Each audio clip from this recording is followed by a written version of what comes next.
The 20 allied kingdoms that defeated Joyboy and the Ancient Kingdom may not actually have been evil, but in fact it seems that they were actually manipulated into fighting the war by one man whose goal was to rule the world. As Vegapunk says, from reading the history of the Void Century War, it's actually unclear which side was in the right and which was in the wrong. But Vegapunk says he is also missing some key pieces of information, hidden in the poneglyphs that are yet to be found. And those final poneglyphs will reveal that there was no good or bad side in the Void Century War. All it took was one evil man tricking 20 kingdoms into believing that they were fighting for a good cause, and the entire world fell into his clutches. And this truth about the Void Century War was in fact all spelled out for us all the way back in Alabasta, the very same arc that was the origin point of all the lore in One Piece. The first arc that we learned about the Will of D, the first arc that we learned about the poneglyphs and the true history and the ancient weapons, this very same arc storyline spells out for us exactly what actually happened in the Void Century War, because the Alabasta Civil War between the Great Kingdom of Alabasta and the Allied Rebel forces played out exactly the same as the Void Century War between the Ancient Kingdom and the Allied 20 Kingdoms. But first, if you want Adidas shoes for 30% off, there is a huge summer sale going on right now for you all, and it ends literally today. I'm not joking, you can get absolute top-of-the-line Adidas shoes right now for 30% off with code SUMMER,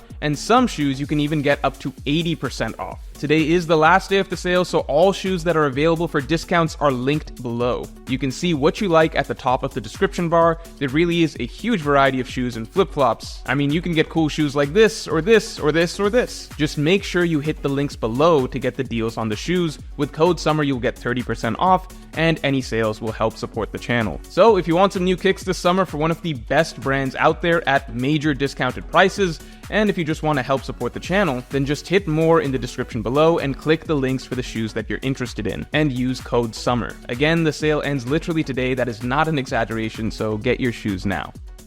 So that aside, to begin with, here is the most common storyline that you see in One Piece. There is a just regime that is then deposed by some evil group that becomes the new ruling faction for a period of time, and then finally in the modern day, Luffy and the Straw Hats defeat the evil ruling faction so that the rightful original regime can take power once again. We see this storyline everywhere. We just got it with Wano, with the Kazukis being in charge, then the evil Orochi and Kaido taking over for 20 years, and then Luffy and the Straw Hats helping fulfill the will of Toki and Oden and bringing Dawn to Wano by defeating Kaido and Orochi and reinstituting the Kazuki in charge. Right before that, we saw it in Dressrosa, with the good Riku family that all the citizens loved being originally in charge, then the evil Doflamingo taking over, and then Luffy and the Straw Hats help lead a rebellion to defeat Doflamingo so that the Riku family is in charge again. Same thing in Skypiea, Gonfal's reign as god was good. Then bad guy Enel shows up and takes over and is the new evil god. Then Luffy and the Straw Hats show up and defeat Enel and put good guy Gonfal back in charge, and everyone is happy. Just over and over we see this type of storyline, and it is usually pretty cut and dry. The original regime was good, the new one is bad, the heroes have to defeat the new one and reinstate the old one. So considering this is Oda's favorite storyline, just look at how the overarching D-Tribe and Celestial Dragons conflict that encompasses the entirety of One Piece fits this to a T. We were told that there was once a great kingdom that was defeated in a great war by allied forces, and then the new ruling powers, the Celestial Dragons, took over and created an evil world government that ruled the world with oppression for 800 years. And it seems like the whole story of One Piece is leading to Luffy and the Straw Hats in the modern day fulfilling the will of D that was passed down by the Ancient Kingdom by defeating the Celestial Dragons, which will bring the dawn and make the world a better place. So if so far the story is fairly unambiguously framed the D-Tribe and the Ancient Kingdom and Joyboy as good,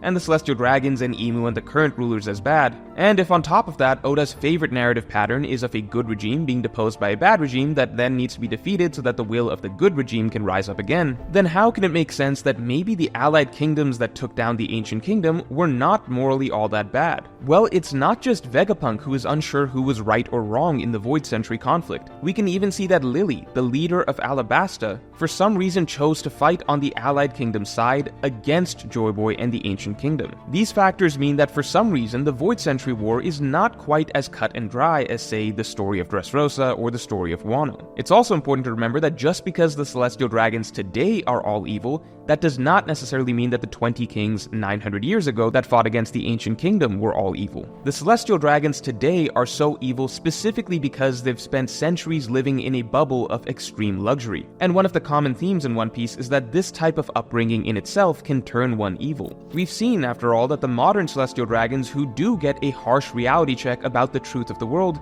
can still realize their flaws and change for the better. And in fact, one of the kindest characters in One Piece was a Celestial Dragon who actually got a proper upbringing. So the evils of the Celestial Dragons today more so reflects 800 years of being spoilt with decadence and luxury, not that they are all just innately born to an evil lineage. In fact, it's easy to imagine that if the Nefertari family had actually joined the rest of the kings after the Void Century War and gone to live in Marijua, and then their descendants lived in Marijua for the last 800 years, then Vivi today might have been just as bad as the rest of the Celestial Dragons we see. So don't use the Celestial Dragons today as proof that the kings 900 years ago who fought the Ancient Kingdom were evil. Again, Vegapunk's statement that it is unclear to him which side back then was in the right, and the fact that Lily chose to help take down the Ancient Kingdom in the first place, means that there was something more complicated going on. The 20 Kings' morality is meant to be unclear at the moment. So looking at this grander conflict, it does seem to somewhat go against One Piece's usual black and white cycle of good regime deposed by bad guys, which leads to bad regime that needs to be defeated to reinstate the good regime.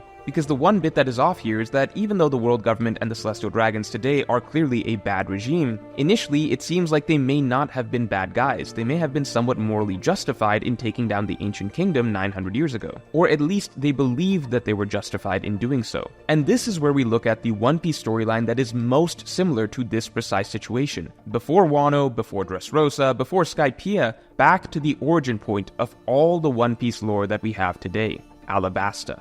The Alabasta Civil War has by far the strongest parallels to the story of the Void Century. In Alabasta, what we had was a once great and respected kingdom. However, there was a problem that caused animosity to slowly brew against it. Many believed that the kingdom was hoarding a resource, rain.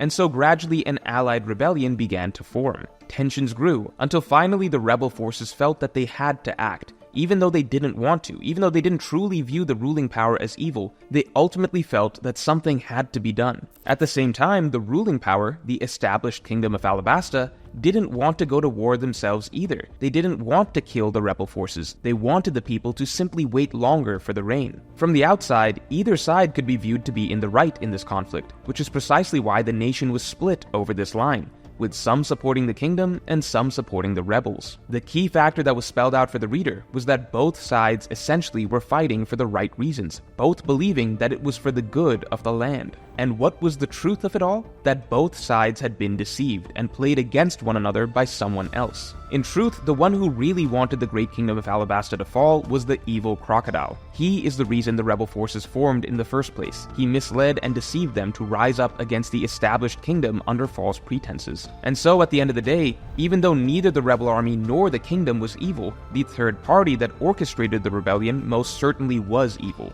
And if the kingdom of Alabasta had ultimately fallen, then Crocodile is the one who would have taken over. By using the rebellion for his own purposes, making them believe it was for the sake of creating a better land, ultimately the mastermind Crocodile would have achieved his own selfish goals, and he is the one who would have taken power and been able to create his own nation. Now think about everything we know about the Ancient Kingdom, the Void Century, the World Government, and the Celestial Dragons. Everything fits the story of Alabasta down to a T. We already know that the Ancient Kingdom was once a great kingdom, and we have decent reason to believe it wasn't actually evil, as Joyboy and the D-Tribe were a part of it, and it's their will that the heroes have been carrying out today, and almost every D-Tribe member in the modern day has been a protagonist. However, nonetheless, 20 kingdoms rose up to rebel against the Ancient Kingdom. It's very easy to imagine why an alliance could have been manipulated to be formed to take down the Ancient Kingdom, and why the alliance may have been led to believe that they had morally justifiable motivations as well. Perhaps the Ancient Kingdom had a resource that for unknown reasons it couldn't share with the rest of the world,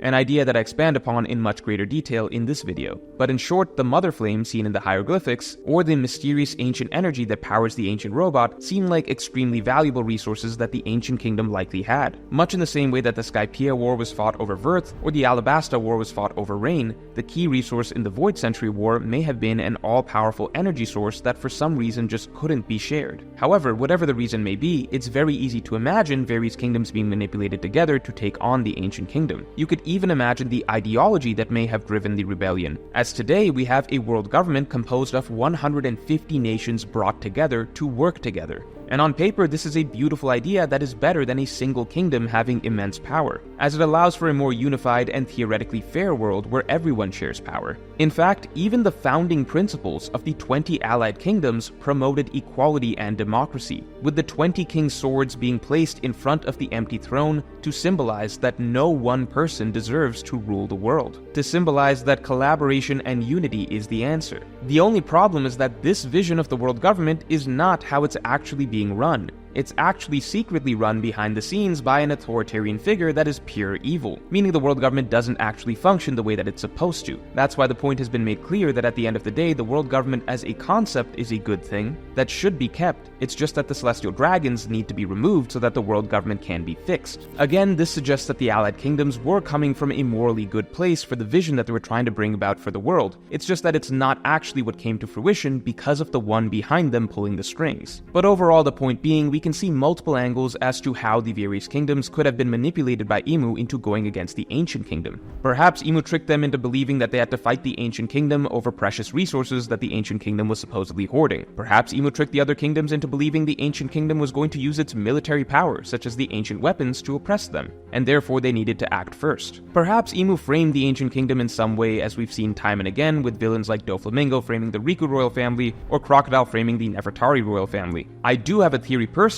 on how Imu specifically may have framed the ancient kingdom, which I will expand upon in my weekly podcast that you can get by supporting me on Patreon, link in the description below. But the point is, if a great war broke out, where to Vegapunk it was unclear who was in the right or who was in the wrong, the classic One Piece answer is that there is a missing piece of truth at the heart of it, and that truth is always going to be that there is some deception involved pitting the two sides against one another. I mean, that's an Oda classic going all the way back to even small conflicts like Little Garden, where Mr. 3 was manipulating good guys against good guys. Imu is the simple answer, the same way that Crocodile manipulated the rebel army into believing they simply had to go to war with the kingdom so that Crocodile himself could take power.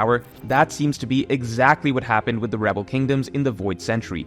Imu manipulated 20 kingdoms into believing they simply had to go to war with the ancient kingdom, also that Imu himself could take power. The proof is in that this is the aftermath that we see today. 20 kingdoms together defeated the ancient kingdom, but somehow only one was able to take the throne that no one was supposed to take and rule everyone from behind the scenes. This indicates that one king in particular benefited the most from starting the war, and this particular individual also seems to be the most invested in hiding the truth about what happened. Imu is the one who, above all else, wants to hide the poneglyphs and erase history. The other celestial dragons today actually don't even know anything about the Void Century. It's only Imu and the Gorosei who need the truth to remain hidden, both from the outside world and from the other celestial dragons themselves. Why would that be? The only reason would be if the answer is that Imu himself was behind it all, if Imu himself played the rebel kingdoms and had them fight a war under false pretenses. That is something he cannot allow anyone to find out, which is why the poneglyphs that name him as the perpetrator behind it all simply have to be erased. And that brings us to the key piece that makes it near definitive that Imu misled the 20 kingdoms to fight the ancient kingdom: the story of Lily. Lily and Alabasta actually fought alongside the 20 kingdoms in the first place. They were one of the 20 kingdoms that rebelled. However, then, Lily for some reason switched sides after the war and acted to carry out Joyboy's will by spreading the poneglyphs. Why? The only reason would be if Lily discovered something after the war that completely changed her understanding of the entire conflict. Hell, maybe it was as simple as Lily reading the poneglyphs themselves, the stones that Joyboy and the Kazuki used to mark down the truth of what happened. Perhaps Lily read them and realized the truth, and then had them spread across the world. As soon as she did, Imu had her killed. This is the only answer that makes sense. The only reason that Lily would have fought against the Ancient Kingdom and Joyboy in the first place is if she and the various kingdoms had been genuinely led to believe that there was a definitive reason that the Ancient Kingdom had to be defeated. And the only reason that Lily would have switched sides afterwards and spread the stones of truth out to the world on behalf of Joyboy and the Ancient Kingdom would have been if she realized after the fact that she and the rebel kingdoms had made a mistake, and that the truth now needed to be exposed. The fact that Imu killed Lily as soon as she did this means that he could not have her telling the truth to the rest of the rebel kingdoms, meaning that the entire war was built on a lie. So, the truth of the Void Century War was spelled out for us from the very beginning. From the same arc we learned about the concept of the true history, we were being shown what the true history was. There was an evil man who wanted to take down a great kingdom so that he could rule. He manipulated others into believing they had to create an alliance to defeat the Ancient Kingdom by framing the Ancient Kingdom as evil in some way. Just as we see even good leaders like Koza could be fooled in the modern day, so too were Lily and other kings in the past fooled by the evil mastermind's manipulations. The Allied forces fought against the Great Kingdom and ultimately the kingdom fell. In Alabasta, this was luckily prevented by Luffy, but in the Ancient Kingdom, Joyboy was defeated, and the kingdom fell. What happened next was simple. The Allied forces believed that they could now make a new, more just regime, but in reality, the evil mastermind had taken over from the shadows, and he crafted the world to his liking. The one member of the Allied forces who realized the truth, that they had all been deceived, was able to spread the last words of the Ancient Kingdom out into the world before she was silenced. As the centuries pass, the evil mastermind still rules the world, as the descendants of the once well-intentioned Allied forces slowly succumb to decadence and luxury, turning into empty-minded, selfish figureheads. That is the truth of the Void Century and how the world came to be what it is today. Imu's story is simply that of a crocodile who succeeded. So let me know if you believe this is how the Void Century played out in the comments below, and if you enjoyed this video then definitely like and subscribe. And if you want to hear how I believe Imu framed the Ancient Kingdom, then you can get my extended thoughts on my weekly podcast by supporting me on Patreon, link in the description below. And make sure to get your discounts on Adidas shoes by clicking the links below. The sale ends today.